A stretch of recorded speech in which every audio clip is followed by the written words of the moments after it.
ارسلان کے آنے کی خوشی میں، اور سارا کھانا ماہم نے بنایا تھا، زہرا نے بس ماہم کی ہیلپ کی تھی۔ کھانا کھا کر سب اپنے اپنے کمروں میں چلے گئے تو ماہم زہرا کو لیے چھت پر آ گئی۔ چھت پر ٹھنڈی ہوا چل رہی تھی اور وہ دونوں اپنے کالج کے دنوں کو یاد کر کے مسکرا رہی تھیں۔ زہرا، اگر میں تم سے کچھ پوچھوں تو سچ سچ جواب دو گی؟ ماہم نے اچانک ہی زہرا سے سوال کیا۔ ہاں پوچھو، زہرا بھی سیریس ہوتے ہوئے اس کی طرف دیکھنے لگی۔ تم احمد کو بھول گئی ہو نا؟ اب تمہیں اس سے کوئی محبت نہیں ہے نا؟ تم نے اسے اپنے دل سے نکال دیا ہے نا؟ میرا مطلب ہے اس نے تمہارے ساتھ اچھا نہیں کیا تو پھر ایسے شخص کو سوچنا، اس سے محبت کرنا فضول ہے، جسے آپ کی محبت کی قدر نہ ہو۔ ماہم اپنی بات کہہ کر زہرا کے تاثرات دیکھنے لگی، جہاں بہت کچھ بدلا تھا۔ احمد کے نام پر زہرا کی آنکھیں نم ہوئی تھیں۔ تمہیں کیا لگتا ہے ماہم، میں اسے بھول گئی ہوں؟ کہ اپنی پہلی محبت کو بھلا دینا اتنا آسان ہوتا ہے؟ میں نے اسے اپنے دل سے نکالنے کی بہت کوششیں کیں، لیکن وہ میرے دل سے جانے کے لیے تیار ہی نہیں ہے۔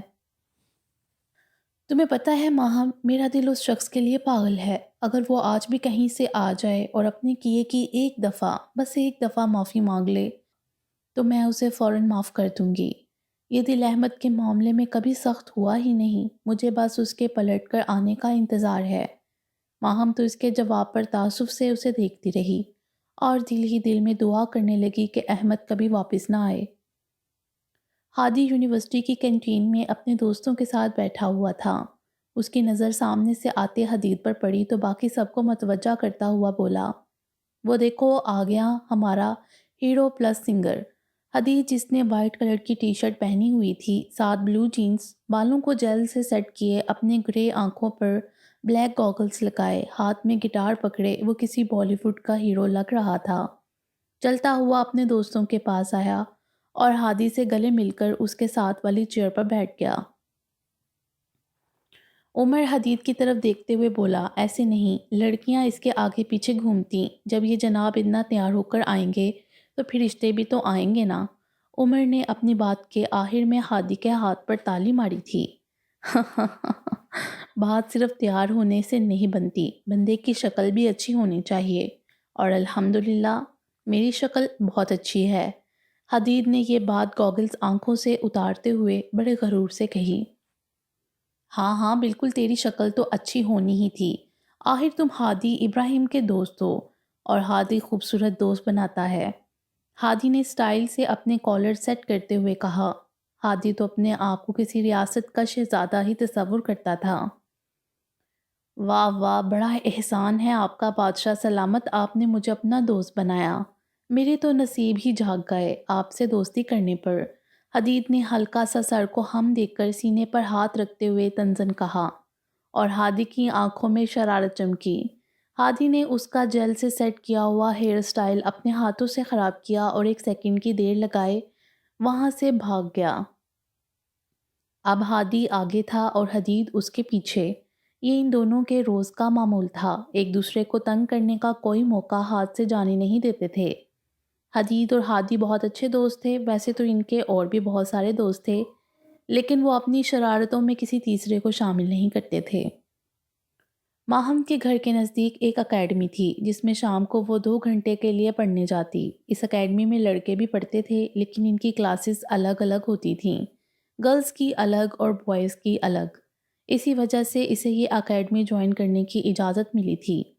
اکیڈمی گھر سے تھوڑے ہی فاصلے پر تھی، اس لیے جاتے ہوئے وہ اکیلی چلی جاتی اور واپسی پر اسے عادل صاحب لینے جاتے، یا کبھی حیدر صاحب فری ہوتے تو وہ لینے چلے جاتے، لیکن اسے واپسی پر اکیلے آنے سے منع کیا تھا۔ لاؤنج میں سب بیٹھے چائے پی رہے تھے جب حیدر صاحب نے عادل صاحب کو متوجہ کیا۔ چائے پی کر عادل فوراً میرے کمرے میں آنا، کل کی میٹنگ ڈسکس کرنی ہے۔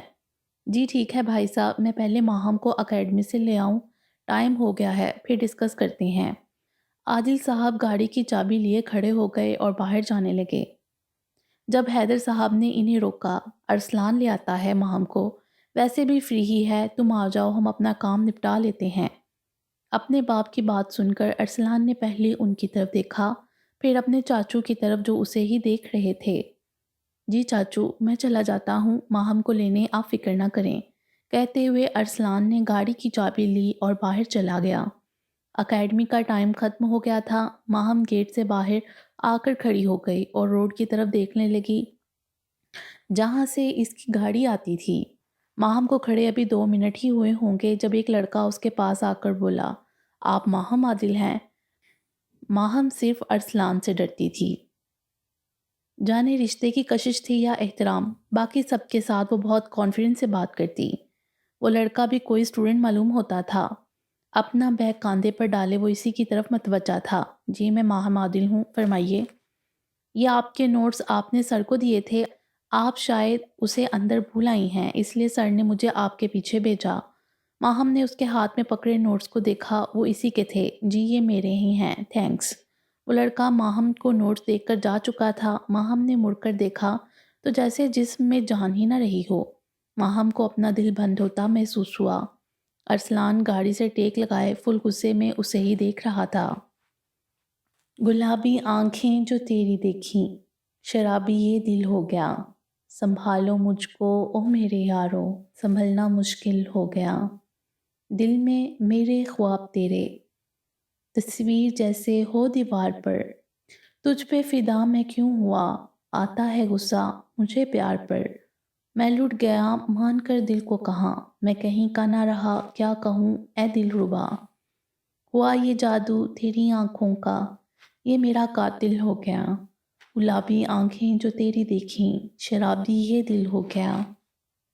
ہال میں چیئر پر ایک لڑکا بیٹھا اپنے گٹار سے خوبصورت دھن بجائے گانا گا رہا تھا اور ماحول کو سحر زدہ کر رہا تھا۔ وہ ہمیشہ ہی گانا گانے کے دوران سب سے بےگانہ ہو جاتا تھا۔ سنگنگ اس کا پیشن تھا۔ حدید نے گانا گا کر جب اپنی آنکھیں کھولیں تو ہر طرف تالیوں کا شور گونجا۔ سب نے اس کی آواز کی داد دی۔ سب سے پہلے ہادی اٹھ کر اس کے پاس آیا اور بولا، دل خوش کر دیا تو نے میرا، اب بالکل ایسے ہی فیئر ویل میں گانا، بھولنا جانا اتنی مشکل سے سکھایا ہے تمہیں۔ ہادی ہمیشہ سے ہی حدید کی ہر خوبی کا کریڈٹ خود لیتا تھا۔ یہ نہیں تھا کہ وہ اسے جالس تھا یا وہ اسے کمتر تھا، بس یہ بھی ہادی کا ایک سٹائل ہی تھا۔ تو حدید نے آگے سے ہمیشہ کی طرح اس کی تائید میں سر ہلا کر جو حکم میرے آقا کہا۔ باقی کلاس میٹس نے بھی اس کی بہت تعریف کی۔ ہادی کے ڈیڈ کی کال تھی جسے سننے کے لیے ہادی ہال سے باہر چلا گیا۔ حدید اپنے گٹار کو کور میں پیک کر رہا تھا جب ایک لڑکی اس کے پاس آ کر بولی، ہیلو ہینڈسم، کیسے ہو؟ کہاں گم ہو؟ میں نے تمہیں کل اتنی کالز کی اور تم نے ایک بھی ریسیو نہیں کی، اور میں پوچھ سکتی ہوں آخر کس کی گلابی آنکھیں دیکھ لیں جو تم دیوانے ہو گئے ہو؟ علینا نے ایک ہی سانس میں حدید سے بے تحاشا سوال پوچھے۔ حدید کے چہرے پر ایک دل فریب مسکراہٹ ابھری، اپنی بھووں کو اچکاتے ہوئے جیسے اس کی بات سن کر محظوظ ہوا تھا۔ اپنے گٹار کو سائڈ پر رکھتے ہوئے اس کے دونوں ہاتھ تھام کر بولا، تمہیں دیکھنے کے بعد تو کسی اور کو دیکھنے کا دل ہی نہیں کرتا، اور تمہاری یہ ہیزل آئیز مجھے بہت پسند ہیں۔ حدید کا انداز ایسا تھا جیسے اس کی محبت میں گرفتار ہو۔ حدید خود چل کر کبھی لڑکیوں کے پاس نہیں گیا تھا، اور یہی بات اس کے پیر زمین پر نہیں لگنے دیتی تھی۔ تم سچ کہہ رہے ہو۔ علینا ان کی کلاس کی سب سے خوبصورت لڑکی تھی، کافی ماڈرن تھی اور وہ ہر کسی سے بات نہیں کرتی تھی، لیکن حدید کا یوں اپنے پر مہربان ہونا اسے یقین نہیں آ رہا تھا۔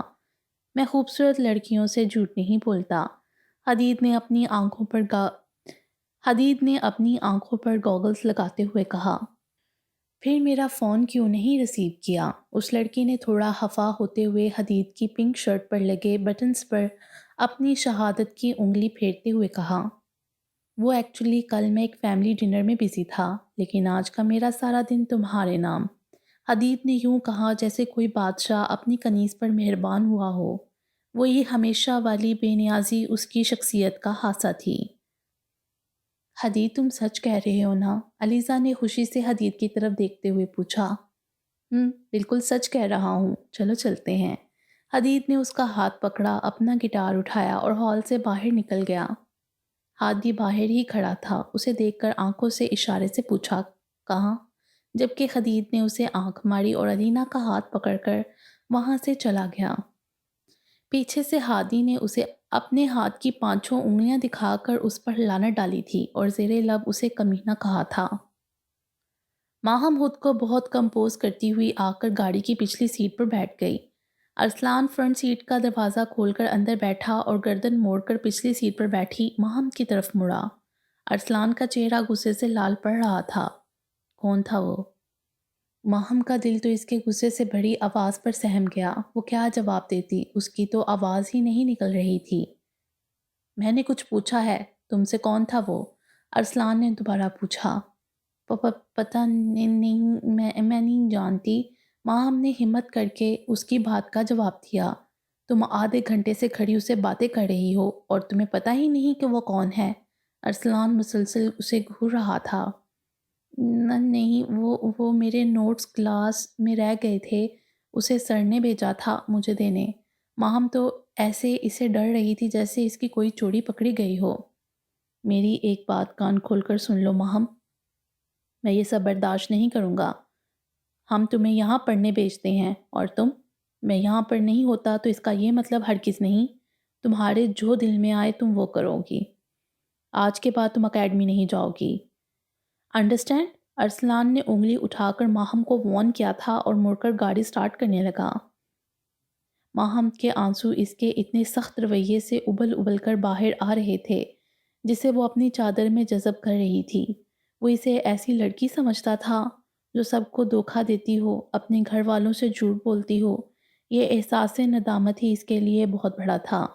ماہم اس شخص کو سمجھنے سے ہمیشہ ہی قاصر تھی۔ ارسلان گاڑی چلاتے ہوئے ماہم کی ہچکیاں بخوبی سن سکتا تھا، لیکن وہ اس وقت کسی ہمدردی کے موڈ میں نہیں تھا۔ اس بندے کا غصہ جو اسے اور جاذب بناتا تھا۔ کچھ لوگ غصے میں بھی خوبصورت لگتے ہیں، غصہ ان پر جچتا ہے۔ ارسلان بھی انہی میں سے ایک تھا۔ ماہم کے معاملے میں وہ ہمیشہ ہی سے جذباتی تھا۔ زہرا اپنے کمرے میں بیڈ پر بیٹھی احمد کی تصویر دیکھ رہی تھی جب دروازہ ناک ہونے کی آواز پر چونکی اور فوراً ہی تصویر تکیے کے نیچے چھپا دی۔ نورین بیگم اندر داخل ہوئیں اور زہرا کے پاس بیڈ پر آ کر بیٹھ گئیں۔ امی کیا ہوا ہے؟ آپ کچھ پریشان دکھائی دے رہی ہیں۔ زہرا کو نورین بیگم کے چہرے سے ہی لگ رہا تھا کہ وہ پریشان ہے۔ ہاں بیٹا، بات تو پریشانی کی ہے۔ تمہاری خالہ 2 ہفتے سے بیڈ پر پڑی ہے، اپنا پاؤں تڑوا کر۔ یہ بات بھی مجھے پتہ نہ چلتی اگر میں اسے آج فون نہ کرتی۔ ڈاکٹر نے اسے 2 ماہ کے لیے کمپلیٹ بیڈ ریسٹ کا بولا ہے۔ مجھے تو اس کی بہت فکر ہو رہی ہے۔ امی خالہ جانی ٹھیک تو ہے نا؟ تبھی اتنے دنوں سے خالہ جانی نے مجھے بھی کال نہیں کی، زہرا نے یاد آتے ہی کہا۔ ہاں کہہ تو رہی ہے کہ ٹھیک ہے، اوپر سے تمہارے انکل کو بھی کام کے سلسلے میں دبئی جانا پڑ گیا، سارا گھر نوکروں کے سپرد کیا ہوا ہے، اور احسن ہی تو تمہاری خالہ کا خیال رکھتا ہے، نورین بیگم نے فکر مندی سے کہا۔ لیکن امی احسن تو چھوٹا ہے، وہ کیسے خالہ جانی کا خیال رکھ سکتا ہے؟ زہرا کو اپنا فرسٹ ایئر کا کزن یاد آیا جو صرف پڑھائی میں ہی انٹیلیجنٹ تھا، باقی کے معاملات میں وہ بہت جلد گھبرا جاتا تھا۔ یہی سوچ سوچ کر مجھے پریشانی ہو رہی ہے زہرا، میری ایک بات مانو گی؟ جی امی کہیے، کیا بات ہے؟ زہرا نے ان کی طرف متوجہ ہوتے ہوئے پوچھا۔ زہرا تم 1 ماہ کے لیے اپنی خالہ کے پاس چلی جاؤ اسلام آباد، کم از کم مجھے فکر تو نہیں ہوگی نا؟ نورین بیگم نے اپنی بات کہہ کر بڑی آس سے اس کی طرف دیکھا۔ امی میں کیسے اتنی دور جا کر رہ سکتی ہوں؟ زہرا اپنی ماں کو انکار کرنے کا سوچ ہی رہی تھی جب ان کی طرف دیکھا تو وہ پریشانی سے اسے ہی دیکھ رہی تھیں۔ اچھا ٹھیک ہے امی، میں چلی جاتی ہوں، آپ پریشان نہ ہوں بس۔ زہرا دل سے بالکل بھی رضامند نہیں تھی، مگر کچھ کام اپنوں کی خوشی کے لیے بھی کرنے پڑتے ہیں۔ وہ بھی اپنی ماں کی خوشی کے لیے اسلام آباد جا رہی تھی۔ تھینک یو سو مچ بیٹا، تم نے تو میری پریشانی ہی ختم کر دی، کم از کم اب میں مطمئن رہوں گی۔ تم اپنی پیکنگ کر لو، کل ارسلان کے ساتھ ہی چلی جانا۔ نورین بیگم تو خوش ہو ہی گئی تھیں اس کے ہاں کرنے پر، وہ تو زہرا کو وہاں کسی اور مقصد کے لیے بھیج رہی تھیں، اس لیے دل میں اللہ کا شکر ادا کیا کہ زہرا جانے کے لیے راضی ہو گئی ہے۔ جی امی ٹھیک ہے، میں پیکنگ کر لیتی ہوں، زہرا نے بظاہر مسکراتے ہوئے کہا جبکہ اندر سے تو دل اور اداس ہو گیا تھا۔ نورین بیگم کمرے سے باہر چلی گئیں اور زہرا الماری کی طرف پیکنگ کرنے۔ زہرا آج سے پہلے بھی کتنی دفعہ اپنی خالہ کے گھر رہنے گئی تھی، لیکن تب وہ فیصل آباد میں رہتی تھیں۔ 1 سال پہلے اس کی خالہ اسلام آباد شفٹ ہو گئی تھیں اور زہرا اسلام آباد کبھی نہیں گئی تھی۔ نورین بیگم کی ایک ہی بہن تھی عائشہ، جنہوں نے MSc کی ہوئی تھی اور نورین بیگم کی بہت لاڈلی تھیں۔ زہرا کی اپنی عائشہ خالہ سے بہت دوستی تھی، وہ اس کی خالہ کم اور سہیلی زیادہ تھی۔ عائشہ نے اسلام آباد شفٹ ہونے کے بعد ایک اسکول جوائن کیا تھا جس میں وہ وائس پرنسپل کی جاب کر رہی تھیں۔ عائشہ کا ایک ہی بیٹا احسن جو کہ فرسٹ ایئر میں پڑھتا ہے۔ عائشہ کے شوہر فیصل انجینئر تھے جو آئے دن ملک سے باہر رہتے۔ اسلام آباد جانا زہرا کے لیے ایک نیا امتحان تھا جو زہرا کی آئندہ کی زندگی بدل کر رکھ دے گا۔ ہمارے رب کے ہر کام میں کوئی نہ کوئی مصلحت ہوتی ہے جو ہمیں وقت آنے پر سمجھ آتی ہے۔ وقتی طور پر جذباتی ہو کر ہم اپنے رب سے بے شمار گلے شکوے کر بیٹھتے ہیں، مگر اس حقیقت کو تسلیم کیے بغیر کہ ہمارا رب تو ہمیں کبھی تنہا چھوڑ ہی نہیں سکتا۔ وہ ہم سے بے شمار محبت کرتا ہے اور اس کے ہر فیصلے میں اپنے بندے کے لیے بہتری ہی بہتری ہوتی ہے۔ کمرے میں AC کی خنکی سے کافی ٹھنڈک ہوئی تھی، جو کہ کمرے کا ماحول پرسکون بنا رہی تھی۔ بیڈ پر سارے کپڑے بکھرے پڑے تھے۔ زہرا نے ڈھیلا سا بالوں کا جوڑا بنایا ہوا تھا، وائٹ کلر کا کرتا، ساتھ بلیک ٹراؤزر پہنے وہ کافی رف سے حلیے میں تھی اور اپنی پیکنگ کرنے میں مصروف تھی۔ زہرا صفائی کے معاملے میں بالکل نکمی تھی، اب بھی سارا کمرہ بکھرا پڑا تھا۔ دوپہر کو ان لوگوں نے نکلنا تھا اسلام آباد کے لیے اور زہرا کی پیکنگ ہونے میں نہیں آ رہی تھی۔ 1 گھنٹہ مزید لگا کر زہرا نے اپنا سوٹ کیس ریڈی کیا اور اسے دروازے کے پاس ہی رکھ دیا۔ تبھی کمرے کا دروازہ کھول کر ماہم اندر داخل ہوئی اور حفاسی زہرا کو دیکھنے لگی۔ زہرا نے اس کی طرف دیکھا اور نہ سمجھنے والے انداز میں بولی، اب میں نے کیا کیا ہے بہن، منہ کیوں لٹکایا ہوا ہے؟ زہرا تم جا رہی ہو؟ کل سے تو تم نے نام نہیں لیا اور اب اچانک تم اسلام آباد جا رہی ہو۔ یہ بات بھی مجھے تایمی سے ہی پتہ چلی، ورنہ تم نے تو مجھے کچھ نہیں بتایا۔ ماہم نے دونوں ہاتھ سینے پر باندھ لیے اور خفگی سے اپنا رخ دوسری طرف کر لیا۔ ایسی کوئی بات نہیں ہے ماہم، بس اچانک جانا پڑا ہے۔ خالہ جانی کی طبیعت نہیں ٹھیک، اور رہی بات تمہیں بتانے کی تو تم تو کل سے اپنے کمرے سے نکلی ہی نہیں، تو میں کیسے بتاتی؟ اور میں رات کو تمہارے کمرے میں بھی آئی، تم شاید سو گئی تھی، اس لیے میں نے ڈسٹرب نہیں کیا۔ زہرا نے ماہم کے قریب آ کر اس کے گرد بازو حائل کیے اور اس کا رخ اپنی طرف کیا۔ دیکھو ماہم، جو بھی بات ہے مجھے سچ سچ بتا دو، تم اتنی جلدی سونے والی نہیں ہو، کچھ تو ہوا ہے، چلو شاباش بتاؤ مجھے کیا بات ہے۔ ماہم نے اپنا چہرہ اٹھا کر زہرا کی طرف دیکھا تو اس کی آنکھوں سے ایک آنسو ٹوٹ کر گرا تھا۔ زہرا تمہیں پتہ ہے وہ مجھے بد کردار سمجھتے ہیں، وہ سمجھتے ہیں میں اپنے گھر والوں سے جھوٹ بولتی ہوں، انہیں مجھ سے محبت نہیں ہے۔ ٹھیک ہے نہ کریں، مجھے کوئی گلہ نہیں، لیکن میرے کردار پر الزام تو مت لگائیں۔ تم سوچ نہیں سکتی زہرا، کل جن نظروں سے وہ مجھے دیکھ رہے تھے، میرا دل کر رہا تھا کہیں ڈوب کر مر جاؤں۔ ان کی آنکھوں میں کیا نہیں تھا میرے لیے، بے اعتباری، غصہ، حقارت۔ یہ سب ارسلان نے کہا ہے تم سے؟ بتاؤ ماہم، مجھے پوری بات بتاؤ، آخر ہوا کیا ہے؟ زہرا نے ماہم کو بیڈ پر بٹھایا اور گلاس میں پانی ڈال کر دیا۔ وہ مسلسل رو رہی تھی۔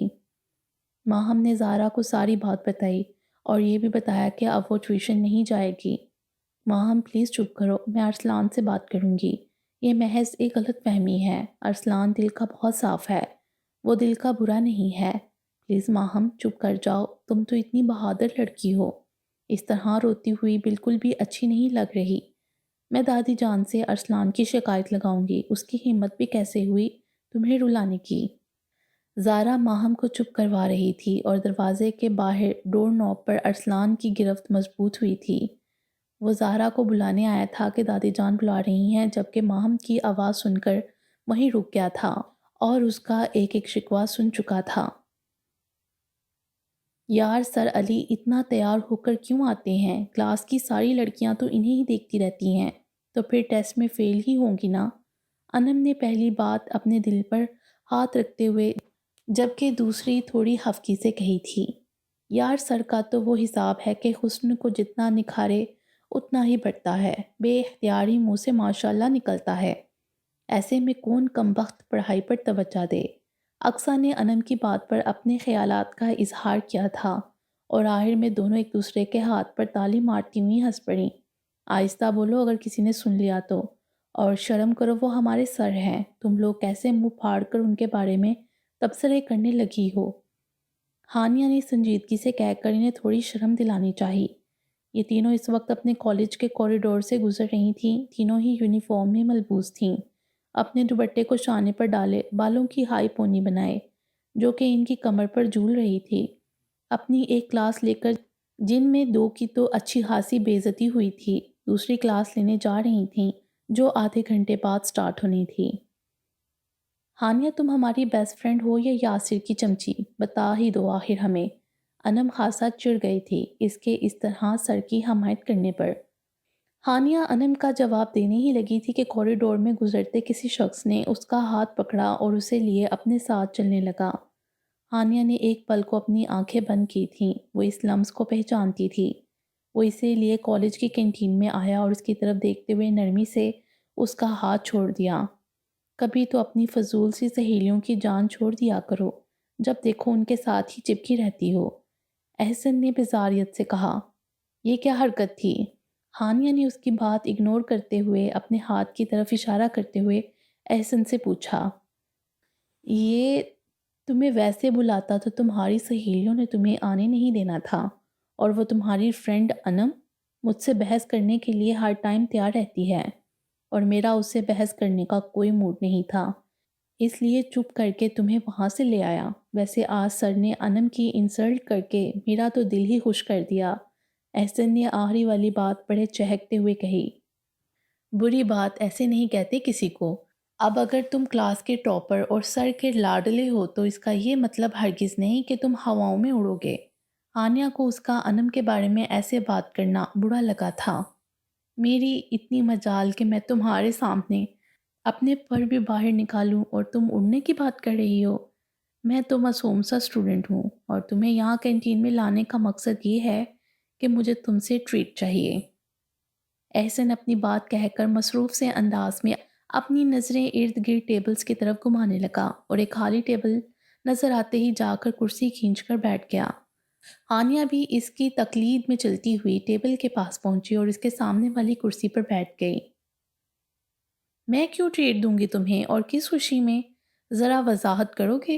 ہانیہ نے اس کے کالی آنکھوں میں دیکھتے ہوئے کہا، جو اس کی بات سن کر مسکرائی تھیں۔ اب ظاہر سی بات ہے، میتھ کے ٹیسٹ میں تم نے 100 میں سے 95 مارکس لیے ہیں، سر سے اتنی ساری شاباش لی ہے، کلاس میں ٹاپ کیا ہے، تو پھر ٹریٹ تو بنتی ہے نا۔ اس کی بات سن کر ہانیہ کی گرے آنکھیں چمکی تھیں اور وہ یہی چمک دیکھنا چاہتا تھا۔ احسن، تم سوچ بھی نہیں سکتے میں کتنی خوش ہوں۔ سر علی نے میری اتنی تعریف کی، کلاس نے میرے لیے کلیپنگ کی، مجھے تو یقین ہی نہیں آ رہا تھا کہ یہ میں ہوں۔ ہانیہ بنا اپنی پلکیں جھپکے احسن کو دیکھتے ہوئے بتا رہی تھی۔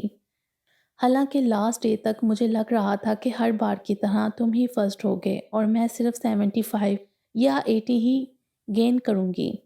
بس دیکھ لو پھر، اس بار تم نے مجھے بھی ہرا دیا، احسن نے تھوڑا افسوس کرتے ہوئے کہا۔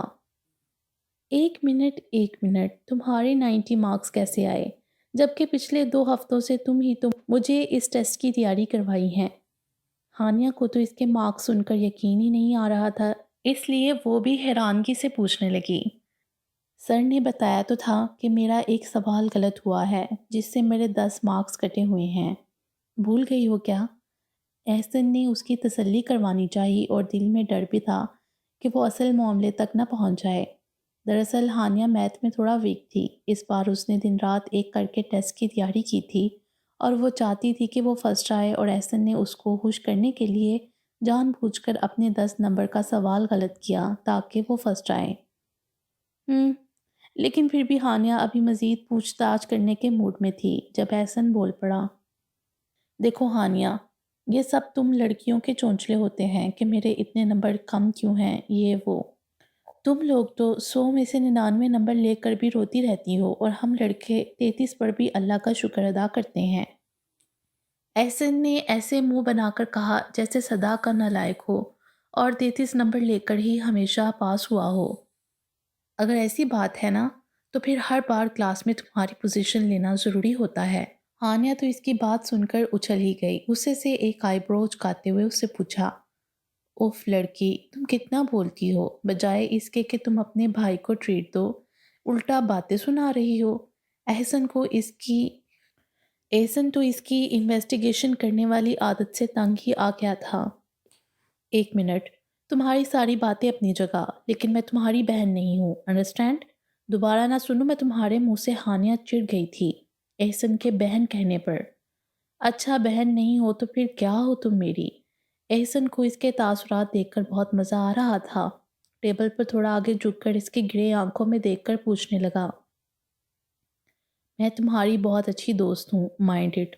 احسن کے اس طرح دیکھنے پر وہ تھوڑی کنفیوز ہوئی تھی، لیکن اگلے ہی لمحے چہرے پر لاپرواہی کے تاثر لاتے ہوئے جواب دیا، ویسے تم لڑکیاں نا بہت چلاک ہوتی ہو، جب کوئی دوسرا کچھ کہے تو فوراً منہ بنا لیتی ہو، اگلے کی بات تک سننا گوارا نہیں کرتی، اور اپنی دفعہ ایسے ایسے فلسفے جھاڑتی ہو کہ دوسرے بندے کے پاس منانے کے علاوہ کوئی چارہ ہی نہیں ہوتا۔ احسن نے اس کی بات پر اچھا خاصا طنز کیا تھا۔ احسن کی اس بات پر ان دونوں کے درمیان ایک کبھی نہ ختم ہونے والی جنگ چھڑ چکی تھی، اور وہ دونوں ہمیشہ کی طرح ارد گرد کی دنیا سے بے خبر اپنی لڑائی میں مصروف ہو گئے۔ ہر طرف شام کی سرخی ختم ہو کر رات کے اندھیرے بکھیر رہی تھی۔ ارسلان ڈرائیونگ سیٹ پر بیٹھا پچھلے 3 گھنٹوں سے گاڑی چلا رہا تھا اور اپنے ساتھ بیٹھی ناراض سی زارا کو بار بار بلانے کی کوشش کرتا، جو اپنے بھائی کو مسلسل اگنور کر رہی تھی۔ ارسلان نے ایک بار پھر بات کرنے کی کوشش کی۔ اس سے زہرا کی یہ خاموشی برداشت نہیں ہو رہی تھی، جو کہ ماہم کی وجہ سے تھی، اور وہ جانتا بھی تھا۔ زہرا، مجھے تو بہت بھوک لگ رہی ہے، کسی ریسٹورنٹ کے پاس گاڑی روکوں؟ کیا خیال ہے کچھ کھا پی نہ لیں اور تھوڑی ریسٹ بھی ہو جائے گی؟ میں کافی تھک گیا ہوں۔ ارسلان نے اپنی بات کہہ کر ساتھ بیٹھی زہرا کو دیکھا، جس نے فل بلیک کلر سوٹ پہنا ہوا تھا اور سر پر بلیک دوپٹہ اوڑھے بہت ہفا ہفا سی معلوم ہو رہی تھی۔ مجھے صرف خالہ جانی کے گھر جانا ہے اور کوئی بھوک بھی نہیں لگی۔ اگر آپ کو بھوک لگی ہے تو آپ جا کر کھانا کھا سکتی ہیں، میں یہیں آپ کا انتظار کر لیتی ہوں۔ زہرا اپنی بات کہہ کر گاڑی کی ونڈو سے باہر دیکھنے لگی۔ ارسلان نے گاڑی ایک سائڈ پر لگائی اور زہرا کی طرف رخ کر کے بیٹھ گیا۔ گاڑی روکنے پر زہرا نے مڑ کر سوالیہ نظروں سے ارسلان کو دیکھا۔ دیکھو زہرا، اب مجھ سے مزید تمہاری ناراضگی برداشت نہیں ہو رہی۔ تمہیں مجھ سے جو بھی بات کرنی ہے کر لو، میں کچھ نہیں کہوں گا، مگر پلیز مجھ سے بات کرو۔ ارسلان نے التجائی انداز میں زہرا کی طرف دیکھتے ہوئے کہا۔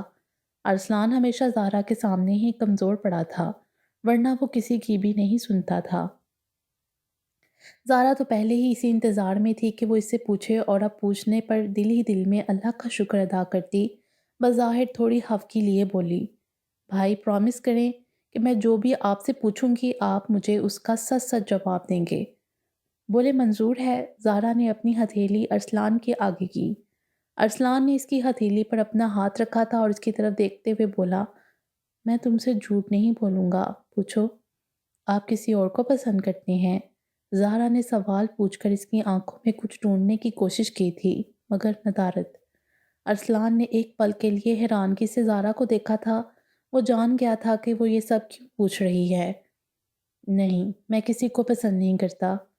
پھر ماہم کے ساتھ آپ کے اس قدر روڈ بیہیویئر کی وجہ جان سکتی ہوں؟ زہرا، مجھے بس غصہ آ گیا تھا اسے کسی اور کے ساتھ کھڑا دیکھ کر، اس لیے اسے تھوڑا سا ڈانٹ دیا۔ زہرا کو اس کی بات سن کر حیرانگی ہوئی تھی۔ بھائی، آپ نے اسے تھوڑا نہیں، اچھا خاصا ڈانٹا ہے، بلکہ یہ کہنا مناسب ہوگا کہ آپ نے اس کی انسلٹ کی ہے۔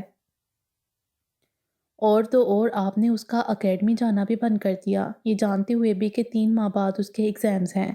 وہ کیسے پڑھے گی؟ حالانکہ یہ کوئی اتنی بڑی بات نہیں تھی، مجھے آپ سے یہ امید نہیں تھی بھائی۔ ارسلان کو بعد میں خود بھی اپنی غلطی کا احساس ہوا تھا اور وہ ماہم سے بات کرنا چاہتا تھا، لیکن اسے موقع ہی نہ ملا۔ اچھا، یعنی کہ تم اپنی فرینڈ کی وجہ سے اپنے بھائی سے لڑائی کرو گی؟ دیٹس ناٹ فیئر زارا۔ ارسلان نے اپنے موڈ کو خوشگوار بناتے ہوئے اس کی ناراضگی تھوڑی کم کرنی چاہی۔ میں مستقبل میں اس کی نند بعد میں ہوں گی، پہلے اس کی بہن۔ اگر آپ نے ماہم کو کبھی بھی تنگ کیا نا تو میں آپ سے ایسے ہی لڑائی کیا کروں گی۔ زہرا نے اسے کھلے لفظوں میں ماہم کے ساتھ ہونے کا بتایا۔ یعنی مجھے ماہم سے ڈر کر رہنا ہوگا؟ اتنی بھاری وکیل صاحبہ جو اس نے اپنے قبضے میں کی ہوئی ہے۔ ارسلان نے اسے ہنسانا چاہا، جس پر زہرا ہلکا سا مسکرا بھی دی۔ بھائی آپ نے اس کا دل دکھایا ہے، زہرا نے دوبارہ سنجیدہ ہوتے ہوئے کہا۔ مجھے پتا ہے، پھر اب کیا کروں؟ ارسلان نے ونڈو سے باہر دیکھتے ہوئے پوچھا۔ آپ کو ماہم سے سوری کرنی چاہیے اور اسے واپس اکیڈمی جانے کی اجازت بھی دینی چاہیے۔ زہرا نے اپنے بھائی کو منانا چاہا۔ لیکن زہرا، ارسلان کچھ کہنا چاہتا تھا جسے زہرا فوراً سمجھتے ہوئے بولی۔ بھائی پلیز، آپ کو ماہم پر اعتبار نہیں ہے کیا؟ اگر آپ اپنا غصہ کم کر کے اس پر اعتبار کریں، اس سے پیار سے بات کریں تو وہ کبھی بھی آپ کو کوئی شکایت کا موقع نہیں دے گی۔ آپ کوشش تو کر کے دیکھیں۔ ارسلان نے اس کی بات پر ہلکا سا سر ہلا کر گاڑی سٹارٹ کی اور روڈ پر ڈال دی۔ اسے یہ بات آج تک خود بھی سمجھ نہیں آئی تھی، وہ کیوں ماہم کے ساتھ روڈ ہو جاتا تھا۔ ارسلان کو ماہم سے محبت نہیں تھی، بس ایک کزن اور منگیتر ہونے کے ناطے ہمیشہ سے ہی اس کی فکر تھی، لیکن اب وہ ماہم کو لے کر تھوڑا پوزیسو ہو گیا تھا، جو اسے خود بھی سمجھ نہیں آ رہا تھا۔ ارسلان نے گاڑی ایک خوبصورت بنگلے میں لا کر کھڑی کی۔ اس بنگلے کو ہر طرف سے سبز بیلوں نے ڈانپ رکھا تھا، جو اس بنگلے کو مزید خوبصورت بنا رہی تھیں۔ گاڑی کی آواز سن کر احسن، جو کب سے عائشہ کے ساتھ لاؤنج میں بیٹھا ان کا انتظار کر رہا تھا، فوراً باہر آیا۔ ان کو دیکھ کر زہرا کو سلام کیا اور ارسلان سے گلے ملنے لگا۔ کیسے ہیں آپ ارسلان بھائی؟ زیادہ پریشانی تو نہیں ہوئی گھر تلاش کرنے میں؟ احسن ارسلان کی پرسنالٹی سے بہت امپریس تھا، اور جب اسے پتا چلا کہ زہرا کو چھوڑنے ارسلان آ رہا ہے تو اس کی خوشی کا کوئی ٹھکانہ نہیں تھا۔ اب وہ بھی ارسلان کو دیکھ کر بہت جذباتی ہو گیا تھا۔ الحمدللہ، میں ٹھیک ہوں۔ تم کیسے ہو؟ ارسلان نے خوش دلی سے اس کی بات کا جواب دیا اور اس کے کندھے پر وزن ڈالتے ہوئے اس کا حال چال پوچھنے لگا۔ زہرا اندر جا کر اپنی خالہ جانی سے ملنے لگی، جو کہ لاؤنج میں بیٹھی انہی کا انتظار کر رہی تھی۔ وہ صوفے پر اپنی ٹانگ پھیلائے، جس پر پلاسٹر کیا ہوا تھا، پنک کلر کے شارٹ شرٹ، وائٹ ٹراؤزر اور وائٹ دوپٹہ جسے انہوں نے اپنے شانے پر ڈال رکھا تھا۔ ان کے کاندھے تک آتے بال، جسے ہاف کیچر میں مقید کر کے ہاف کھلا ہی چھوڑا ہوا تھا، ہونٹوں پر پنک کلر کی لپسٹک لگائے نہایت نفیس اور خوبصورت لگ رہی تھیں۔ زہرا نے لاؤنج میں داخل ہوتے ہوئے اونچی آواز میں انہیں سلام کیا اور ان سے لپٹ گئی۔ زہرا نے خود کو اپنی ماں کے سامنے رونے سے منع کیا تھا۔ اپنی دوست جیسی خالہ، ان سے تو وہ اپنے دل کا حال نہیں چھپا سکتی تھی نا، اور رونا شروع ہو گئی۔ اس کی خالہ پیار سے اس کے ماتھے پر بوسہ دیتی ہوئی اس کی کمر سے ہلاتے ہوئے اسے چپ کروا رہی تھیں۔ بس میری جان، جو ہوا اسے اللہ کی کوئی مصلحت سمجھ کر بھول جاؤ۔ تم اس طرح کرو گی تو آپا کا کیا ہوگا؟ پلیز زہرا، میرا بچہ چپ کرو۔ دیکھو ارسلان اور احسن اندر آ رہے ہیں، اپنے آنسو صاف کرو۔ عائشہ سے زہرا کا رونا نہیں دیکھا جاتا تھا۔ زہرا آہستہ سے ان سے علیحدہ ہوئی اور اپنے آنسو صاف کرنے لگی۔ تبھی ارسلان نے آ کر اپنی خالہ کے گلے میں باہیں ڈال کر پیار سے ان کے سر پر بوسہ دیا۔ کیسی طبیعت ہے میری پیاری خالہ جان کی؟ زیادہ چوٹ تو نہیں لگی نا؟ میں بالکل ٹھیک ہوں، تم بتاؤ خالہ کا شہزادہ کیسا ہے؟ عائشہ نے ارسلان کا ہاتھ پکڑ کر اسے اپنے سامنے بٹھایا۔ ارسلان اندر داخل ہوتے ہی زہرا کی آنکھوں میں نمی دیکھ چکا تھا اور وجہ بھی جانتا تھا، لیکن بظاہر ماحول کو خوشگوار بنانے کے لیے اپنی خالہ سے لاڈ کرنے لگا۔ الحمدللہ، آپ کا شہزادہ ٹھیک ہے اور ہمیشہ کی طرح پیارا، آپ کے سامنے حاضر ہے۔ یہ تو ہے، میرا ارسلان واقعی دیکھنے کے اور چاہنے کے قابل ہیں۔ ان کی بات پر ارسلان مسکرایا تھا اور اپنے ساتھ بیٹھی خاموش زہرا کی طرف دیکھتے ہوئے اسے مخاطب کیا۔ ویسے زہرا، تم نے ایک چیز نوٹ کی ہے؟ خالہ جانی کہیں سے بھی بیمار نہیں لگ رہی، بلکہ پہلے سے زیادہ خوبصورت لگ رہی ہیں۔ آخر بات کیا ہے؟ ارسلان نے زہرا کا موڈ بحال کرنے کے لیے شوخ انداز میں کہا۔ میں نے بھی یہ چیز نوٹ کی ہے خالہ جانی۔ زہرا بھی مشکوک سی نظروں سے اپنی خالہ کو دیکھنے لگی۔ تم دونوں فیصل آباد سے آئے ہو، پکے جاسوس لگ رہے ہو۔ چلو اٹھو، ہاتھ منہ دھو کر آؤ، 9 بج رہے ہیں، کھانا کھاتے ہیں۔ عائشہ نے ان کی بات پر مسکراتے ہوئے کہا۔ کھانے کے دوران کافی گپ شپ لگی رہی۔ اس کے بعد کافی کا دور چلا۔ ارسلان نے صبح جلدی راولپنڈی کی طرف نکلنا تھا، ٹائم بھی کافی ہو گیا تھا، اس لیے حالہ نے احسن سے کہہ کر انہیں ان کے کمرے دکھائے اور آرام کرنے کا بول کر وہ بھی ملازمہ کی مدد سے اپنے کمرے میں جا چکی تھیں۔